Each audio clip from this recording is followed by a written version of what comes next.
Australians are rightly stunned, confused.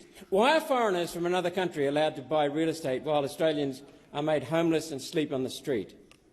China dominates foreign purchases of Australian real estate, snapping up the most of any country in the world. China snaps up houses and farmlands across our country, yet Australians are banned from buying a house in China. Add to that Hong Kong, Taiwan, Vietnam, India, the United States, the United Kingdom. The list of countries that grab Australian real estate goes on and on and on. Australians are suffering through a housing crisis, a catastrophe. The average mortgage size has never been higher, with expensive repayments crushing household budgets. A house in Brisbane used to cost 3 times the average income. Now it's 10 times. This combination of high house prices and interest rates means the average Australian is paying more of their wage on mortgage payments than a homeowner in 1990, when the Reserve Bank Australia cash rate was at 17%. I'll say that again. As a proportion of income, mortgages are more expensive today than when the RBA had rates at 17%. And the rental market is broken in Australia. Vacancy rates, a good measure of whether it's even possible for people to find a rental, have been at crisis levels for years.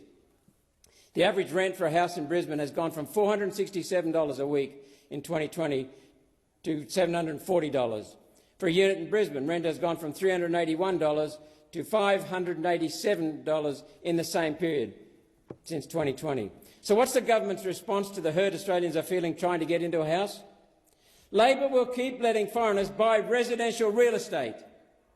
While the Liberals signal they might do something about it, their proposal doesn't go far enough. Peter Dutton doesn't want to stop foreign ownership of real estate.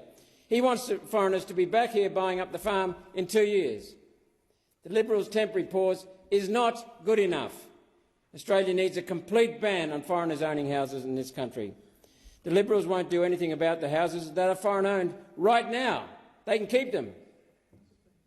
In 2017, ANZ Bank estimated foreigners own up to 400,000 Australian homes. That's enough for 1 million Australians to live. That number of homes can only have increased since then. One Nation would implement a true ban on foreign ownership. Under our plan, anyone that owns residential property yet isn't an Australian citizen or permanent resident will be given 2 years to sell their property back to an Australian.